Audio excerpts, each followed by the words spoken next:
O Senhor esteja convosco. Ele está no meio de nós. Proclamação do Evangelho de Jesus Cristo segundo Lucas. Glória a vós, Senhor. Naquele tempo, Jesus disse aos discípulos: Um homem rico tinha um administrador que foi acusado de esbanjar os seus bens. Ele o chamou e lhe disse: Que é isto que eu ouço a teu respeito? Presta conta da tua administração, pois já não podes mais administrar meus bens. O administrador então começou a refletir: O Senhor vai me tirar a administração.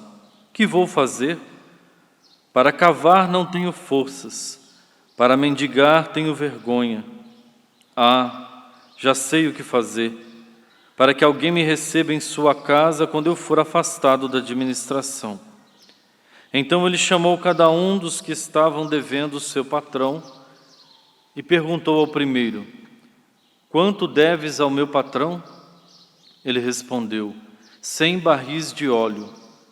O administrador disse: Pega a tua conta, senta-te depressa e escreve 50. Depois ele pegou a outro: E tu, quanto deves? Ele respondeu: 100 medidas de trigo. O administrador disse: Pega a tua conta e escreve 80. E o Senhor elogiou o administrador desonesto, porque ele agiu com esperteza. Com efeito, os filhos deste mundo são mais espertos em negócios do que os filhos da luz. Palavra da salvação. Glória a vós, Senhor.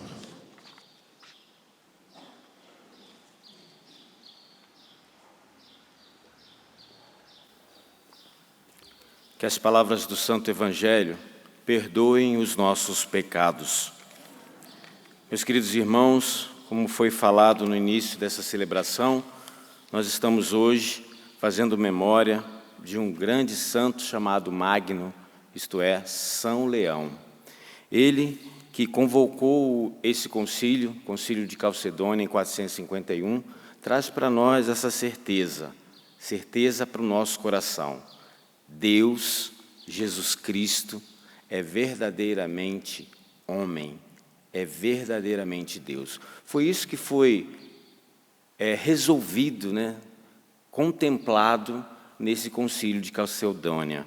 Nesse concílio, então, as duas naturezas de Cristo aparecem, e aparecem para não confundir o povo de Deus. Verdadeiramente, Ele é homem, verdadeiramente, Ele é Deus. E essa discussão, que levou alguns séculos para chegar a esta realidade, traz para nós a certeza de que, a partir de então, não vai haver mais nenhuma mudança, sem nenhuma confusão, sem nenhuma separação. Cristo é verdadeiramente homem, é verdadeiramente Deus. Isso tudo é importante para nós, porque muitas vezes a gente ou eleva muito a realidade de Cristo à humanidade, ou acaba reduzindo a sua divindade, colocando apenas Cristo como algo histórico, algo que aconteceu, algo que ficou lá atrás.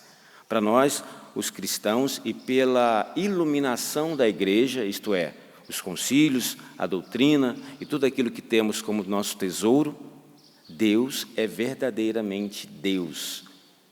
Jesus é verdadeiramente humano, sem deixar de ser Deus. E aí, nós passamos para um passo seguinte na liturgia de hoje. Depois de saber disso, de entender claramente essa realidade, nós vamos perceber que Paulo, na sua primeira carta, hoje a primeira carta dessa missa, Romanos 15, traz para nós a missão dele, a missão do apóstolo, a missão daquele que entendeu quem é Cristo. Para entender quem é Cristo, apesar de a gente ter esse conteúdo todo da igreja, podemos nos debruçar sobre vários documentos, a igreja é rica nisso, mas se não fizermos a experiência com o Senhor, de nada vale. A experiência que São Paulo quer trazer para nós, de uma forma especial no dia de hoje. Olha, eu entendi quem é o Senhor e que devo fazer agora, depois desse entendimento, vou anunciá-lo, para que outras pessoas possam fazer a mesma experiência. E aí é interessante nessa carta, porque ele diz assim, eu não vou anunciar onde já estão anunciando, não, eu vou para onde não conhecem Cristo.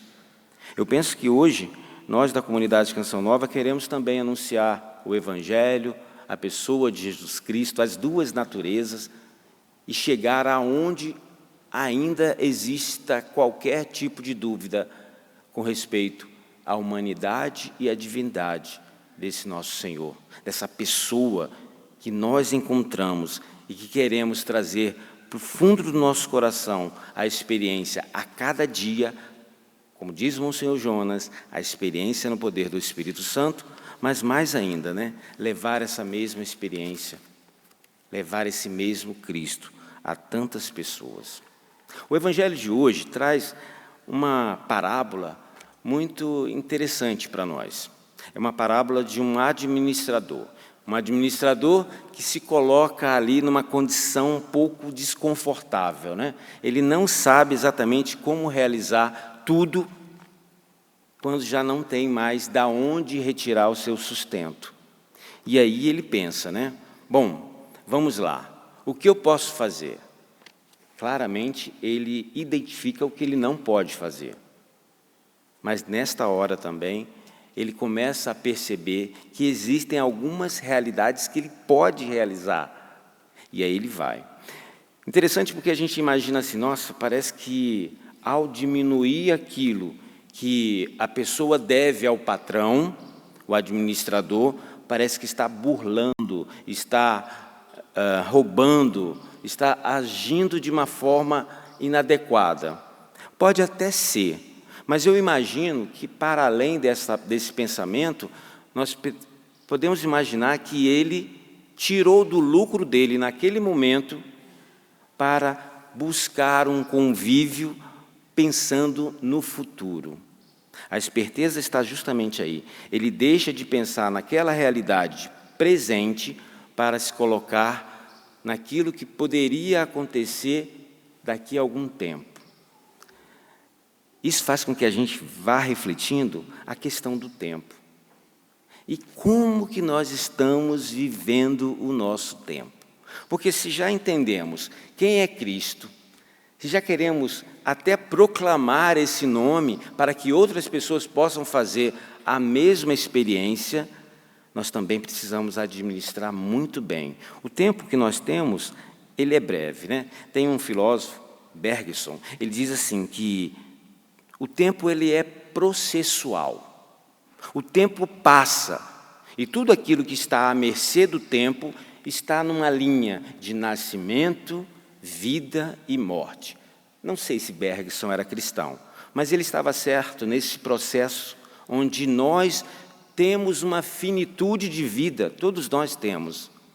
Mas agora, enquanto isso não acontece, enquanto nós ainda não percebemos que o nosso fim ele está às portas, precisamos nos colocar como administradores, onde, sem perder o tempo que temos, vamos buscar a vida eterna. Isso é importante para nós hoje. Talvez você fique imaginando, o administrador fez isso, o administrador fez aquilo, podia ter sido desse jeito. Não importa, isso não importa. O importante é o que nós estamos fazendo com o tempo que ainda possuímos. Será que eu estou me colocando como uma pessoa que quer realmente o eterno? Se Bergson diz, o filósofo, que esse tempo vai passar, vamos aproveitar muito bem esse tempo e vamos nos colocar na presença de Deus, usando das virtudes e evitando o mal que pode contaminar o ser humano através do pecado. Monsenhor Jonas, ele criou uma sigla, O PHN. E o que é o PHN? O PHN é um desejo profundo de aproveitar o tempo que nós temos para fazer o bem, pensando no futuro que vai acontecer, porque Deus quer a nossa salvação. O PHN é um desejo profundo do Monsenhor Jonas, mas não só dele, de cada um de nós que tem acesso a essa sigla, para que construamos nesse mundo a vida eterna. Por hoje não pecar. Vira para o seu irmão e fala assim: olha, PHN na sua vida. Por hoje não pecar. Por hoje não pecar. Vamos construir o reino de Deus agora. Finalizando esse momento de reflexão, o ano passado, eu tive a graça de viajar com os meus pais. Meu pai e minha mãe devem estar assistindo essa missa. Eu tive a graça de viajar com eles nas férias, e foi um tempo muito bom. Nós pegamos o carro, entramos numa estrada e fomos parar, sabe aonde? Vamos parar em Salvador, na Bahia, porque a minha mãe tinha um desejo de conhecer a Igreja do Bonfim. E aí eles estão idosos, tal. Vamos aproveitar muito bem o nosso tempo, né? Chegando lá, nós fomos apresentados a 2 quadros. Fica bem na entrada da Igreja do Bonfim, quem já esteve lá, com certeza deve ter visto. Um mostra a pessoa que morre com Deus, o fiel, a morte do fiel, morte daquele que acredita. E interessante, porque é retratado ali, naquela imagem, uma pessoa tranquila, porque ela sabe aonde ela vai chegar. Onde é o destino dela, onde que é o futuro dela. O futuro de quem morre com Cristo é o céu, não tem outro lugar, né? Deus promete isso para nós. Mas do outro lado, na outra parede, tinha também retratado ali a imagem de alguém que morre sem a presença do Senhor, sem a conversão que Deus quer para nós. E aí o que a gente percebe naquele momento é alguém angustiado, alguém que não consegue aceitar aquele momento, aquela passagem. É algo feio de ver, mas talvez seja muito mais do que verificar uma feiura retratada ali. Talvez seja a realidade de muitas pessoas, que basta falar na realidade de morte para, ficar transfigurado, não conseguir aceitar essa ideia. Eu tenho uma coisa para dizer para você. Se nós entendemos que Jesus Cristo é verdadeiramente Deus e que Ele tem 2 naturezas, a humana e a divina, esse corpo humano aqui pode até perecer, mas a realidade do divino nos garante que a nossa alma vai se encontrar com Deus. Aproveite muito bem o tempo que você tem, seja um administrador perfeito das coisas de Deus, e assim o céu, podemos dizer, é nosso. Louvado seja o nosso Senhor Jesus Cristo. Para sempre seja louvado.